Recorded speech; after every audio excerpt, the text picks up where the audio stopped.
제가 292장으로 찬송하겠습니다. 292장 찬송입니다.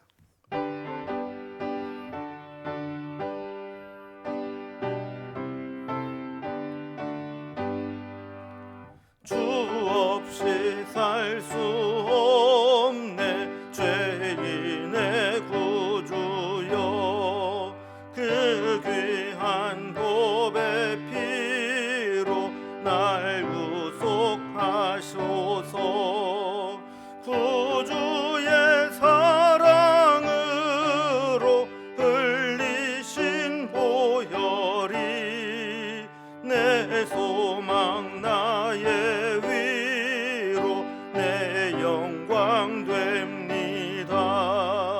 주 없이 살 수 없네 나 혼자 못 서리 힘없고 부족하며 지혜도 없도다 내 주는 나의 생명 또 나의 힘이라 주님을 의지하여 지혜를 얻으리 주 없이 살 수 없네 내 주는 아신다 내 영의 깊은 간구 마음의 소원을 주밖에 나의 마음 위 알아주리요 내 마음 위로하사 평온케 하시네 주 없이 살 수 없네 세월이 흐르고 이 깊은 고독 속에 내 생명 끝나도 사나운 풍랑일 때 날 지켜주시니 내 곁에 계신 주님 늘 힘이 됩니다. 아멘. 아멘. 오늘 함께 나눌 하나님 말씀은 구약성경 사무엘하 19장 1절에서 15절까지 말씀입니다. 사무엘하 19장 1절에서 15절까지 구약성경 494면에 있습니다. 말씀을 제가 봉독하겠습니다.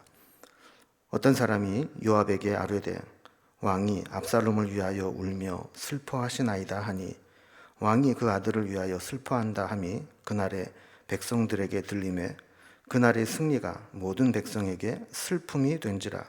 그날의 백성들이 싸움에 쫓겨 부끄러워 도망함같이 가만히 성읍으로 들어가니라. 왕이 그의 얼굴을 가리고 큰 소리로 부르되 내 아들 압살롬아 압살롬아 내 아들아 내 아들아 하니 요압이 집에 들어가서 왕께 말씀드리되 왕께서 오늘 왕의 생명과 왕의 자녀의 생명과 처첩과 비빈들의 생명을 구원한 모든 부하들의 얼굴을 부끄럽게 하시니 이는 왕께서 미워하시는 자는 사랑하시며 사랑하시는 자는 미워하시고 오늘 지휘관들과 부하들을 멸시하심을 나타내심이라. 오늘 내가 깨달으니 만일 압살롬이 살고 오늘 우리가 다 죽었다면 왕이 마땅히 여기실 뻔하였나이다. 이제 곧 일어나 나가 왕의 부하들의 마음을 위로하여 말씀하옵소서. 내가 여호와를 두고 맹세하옵나니 왕이 만일 나가지 아니하시면 오늘 밤에 한 사람도 왕과 함께 머물지 아니할지라.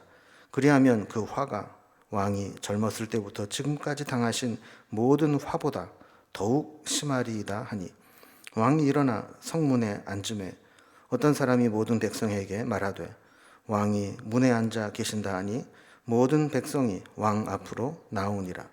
이스라엘은 이미 각기 장막으로 도망하였더라.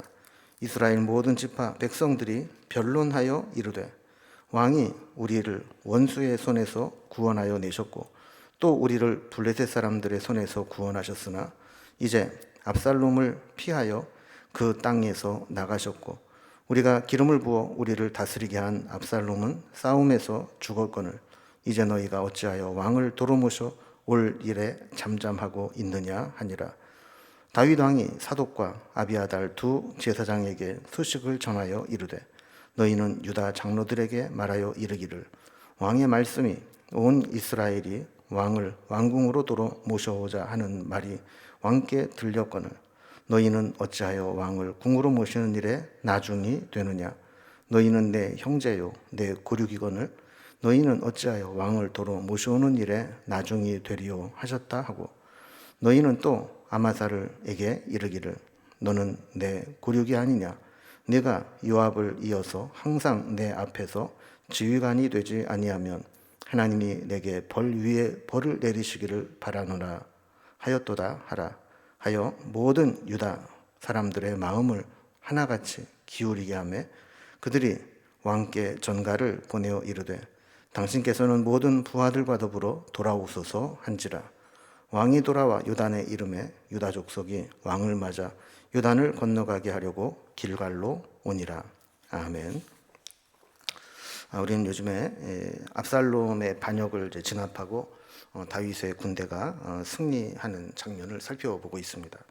그런데 그 과정에서 다윗의 아들 압살롬이 죽은 것으로 인해서 다윗은 전쟁에서 이겼음에도 불구하고 큰 슬픔에 잠기고 맙니다.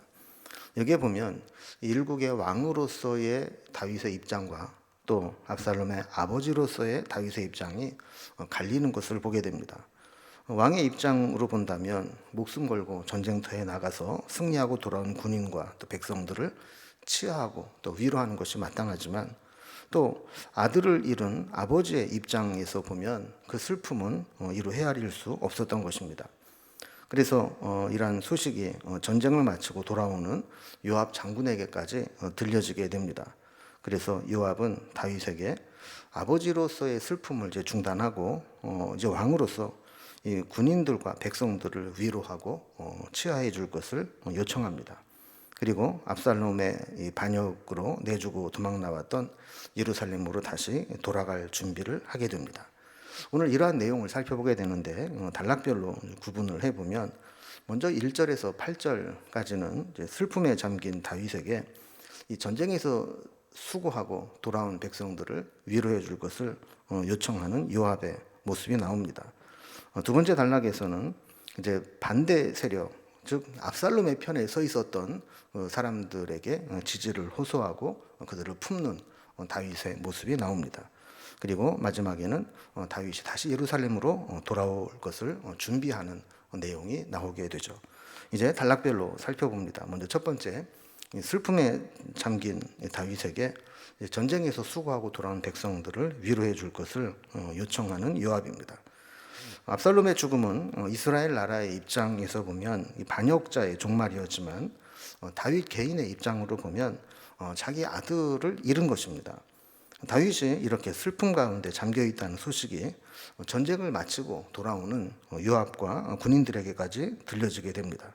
그래서 1절 말씀을 보면 어떤 사람이 요압에게 왕이 아직도 압살롬을 위해서 슬퍼하고 있다라는 소식을 전하게 됩니다. 보통은 이제 군대가 전쟁에 나가서 싸우고 승리하고 돌아올 때 나라는 온 힘을 다해서 그들을 환영합니다.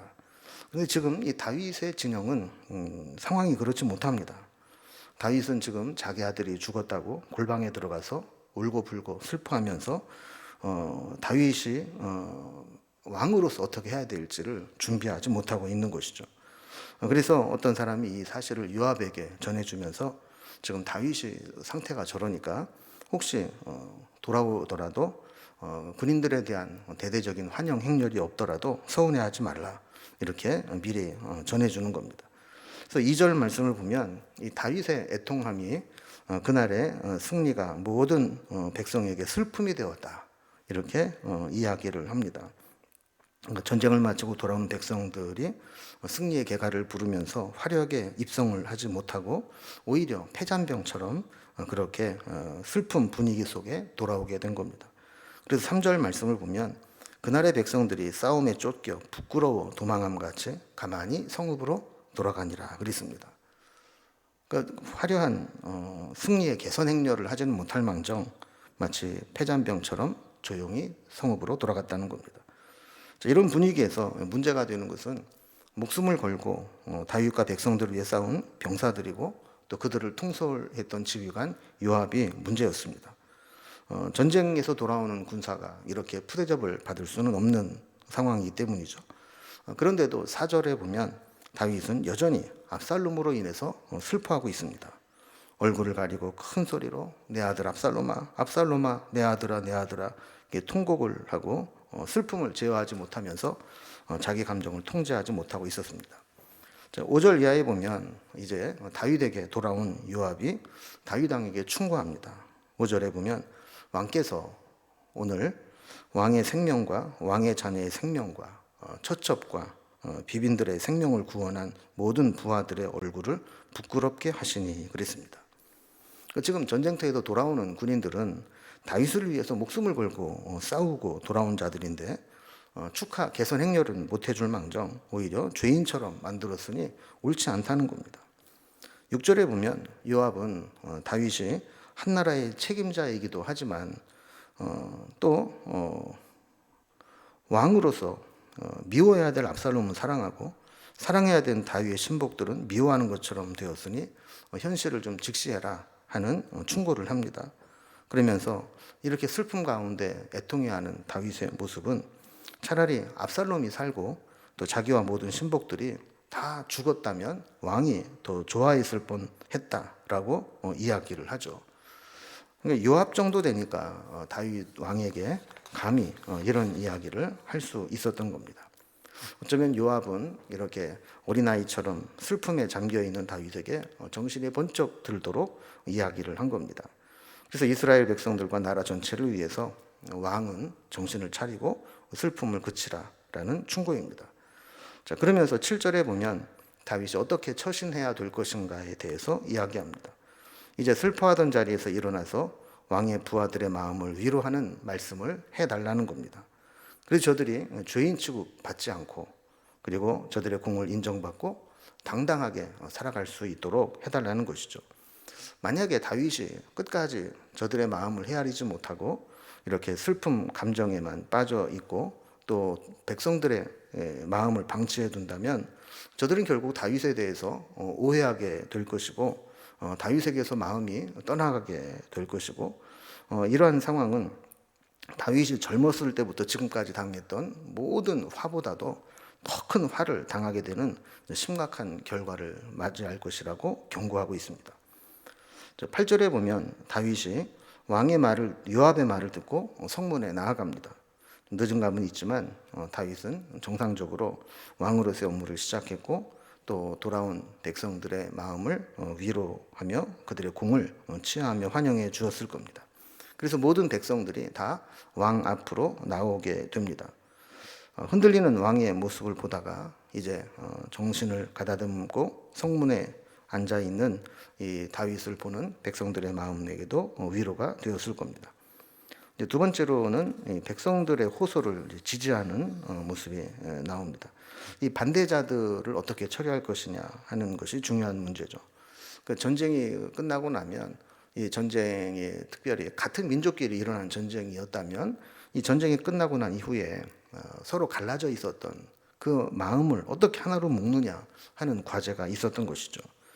즉 압살롬의 반역자의 편에 섰던 자들 이들을 어떻게 할 거냐 하는 과제가 남아 있는 겁니다. 그래서 8절 마지막에 보면 이스라엘은 이미 각기 장막으로 도망하였더라 그랬습니다. 이제 다 압살롬의 편에 서 있던 사람들은 다 도망가고 흩어지고 만 겁니다. 그리고 9절과 10절을 보면 압살롬이 죽은 후에 이스라엘 백성들 간에 다윗을 모셔올 그 방법들을 논의하고 있었다라고 기록합니다. 특별히 이스라엘의 모든 지파 백성들이 변론하여 그랬는데 이 변론했다라는 말은 다투다, 서로 정죄하다라는 의미를 가지고 있는 말입니다. 그러니까 압살롬이 이제 반역을 일으켰을 때 많은 사람들이 다윗을 배신하고 압살롬 편에 섰었는데 결과적으로 보면 자신들의 편에 섰던 압살롬은 죽었고 또 배신했던 다윗이 다시 왕으로 추대되어야 될 상황이라는 겁니다. 자, 이런 애매한 상황에서 이제 다윗을 다시 왕으로 재추대해서 돌아오게 해야 될 텐데 이제 누구 책임이고 어떻게 해야 되느냐 추궁을 하고 있는 것이죠. 이렇게 서로 변론하면서 책임을 전가하고 있었다라는 겁니다. 11절에 보면 이 다윗 왕의 재추대 소식을 들은 다윗은 유독 다윗 지파에 속한 유다 지파만이 이 일에 침묵하고 있다는 것을 알고 제사장 사독과 아비아다를 유다 장로들에게 보냅니다. 유다 지파는 압살롬의 반역에 깊숙이 관여하고 있었고 지지했던 것으로 보입니다. 그러니 이제 압살롬이 죽고 나니까 다시 다윗을 재추대하는데 앞장서서 나설 수가 없는 것이죠. 다윗의 처분만 기다리는 상황입니다. 이때 다윗이 먼저 선제적으로 이 사독과 아비아다를 보내서 중재에 나서게 됩니다. 저들의 잘못을 용서하고 품고 가겠다는 겁니다. 12절에 보면 다른 지파들은 다 다윗을 추대하려고 논의를 하는데 왜 유다 지파는 가만히 있느냐 그러면서 명분을 세워줍니다. 너희는 다 내 형제요 내 고륙이건을 어찌하여 너희들이 왕을 돌아모신 일에 나중이 됐느냐 하면서 유다 지파는 잠잠하지 말고 다윗을 다시 왕으로 추대하는데 앞장설 것을 이야기하죠. 자, 그리고 13절에 보면 다윗이 또 다른 사람을 품는데 아마사라는 사람을 품습니다. 자, 그에게 사람을 보내서 너는 내 고륙이 아니냐? 네가 요압을 이어서 항상 내 앞에서 지휘관이 되지 아니하면 하나님이 내게 벌 위에 벌을 내리시기를 바라노라 그럽니다. 저기 고륙이라는 말은 신체 일부만큼이나 아주 가깝고 귀중한 친인척을 가리킬 때 쓰는 말입니다. 실제로 아마샤는 다윗의 조카입니다. 그러면서 요압의 후임 군대 장관으로 세우겠다라고 약속을 하는 것이죠. 어쩌면 다윗은 이번 기회에 요압에게 확실하게 견제를 하고자 했던 것 같습니다. 군대에서 승리하고 돌아온 군인에게는 힘이 실리게 됩니다. 특별히 이번 전쟁에서 요압은 다윗의 명령을 어기고 압살롬을 죽인 사람입니다. 또 압살롬의 반란을 잠재우면서 힘을 키운 이 요압은 자기에게 돌아와서도 서슴지 않고 충고를 할 정도로 왕권에 대항할 수 있는 막강한 권력을 얻게 되었습니다. 요압에게는 이런 기질이 오래전부터 있었죠. 그래서 사울의 군대 장관 아브넬이 다윗에게 투항하러 올 때에도 요압은 자기보다 뛰어난 아브넬이 훗날 자기에게 아주 걸림돌이 될 것을 두려워해서 아브넬을 암살했던 요인이기도 합니다. 그래서 그때 하마터면 다윗이 오해를 받아서 나머지 10지파의 마음을 잃을 수도 있었던 사건이 있었죠. 그래서 어쨌든 다윗은 요압을 견제할 수 있도록 아마샤를 군대 장관으로 임명하겠다라는 약속을 하면서 그를 품어줍니다. 지금까지 내용을 보면 다윗은 반란에 참여했던 아마샤까지 등용을 하면서 이 반란의 주도 세력이었던 유다 지파를 회유하려고 했고 적군의 편이었었던 자에게까지 환대를 베풀면서 통합하려는 갈라졌던 마음을 통합하려고 했던 것을 보게 되죠. 마지막 세 번째 단락을 보면 다윗의 환궁을 준비합니다. 다윗은 인간적으로 서두르지 않았습니다. 지지자들의 마음을 헤아리고 또 위로해 줄 뿐만 아니라 반대 세력이 되는 사람들까지 품으면서 다시 백성들이 자신을 왕으로 재추대하기를 기다렸던 것이죠. 14절에 보면 이러한 다윗의 의도대로 유다지파 사람들이 다윗에게 마음이 기울여져서 다윗이 다시 돌아오도록 재추대를 하게 됩니다. 그래서 15절에 보면 요단강에 이르게 될 때 유다 족속들이 나아가서 길갈에 모여서 다윗을 맞이하고 준비하고 있는 것을 보게 됩니다. 오늘 말씀을 보면 이 다윗은 지도자로서 어떤 모습을 가져야 되는가 하는 것을 보게 됩니다. 지지자들에게는 그들의 마음과 또 상처가 생기지 않도록 그들을 잘 품는 것이 필요하고 심지어 반대자들에게도 그들을 품을 수 있는 그런 넉넉한 아량을 갖게 될 때 다윗의 왕국은 다시 세워지게 되는 것입니다. 우리도 늘 이런 마음을 가져야 될 것입니다.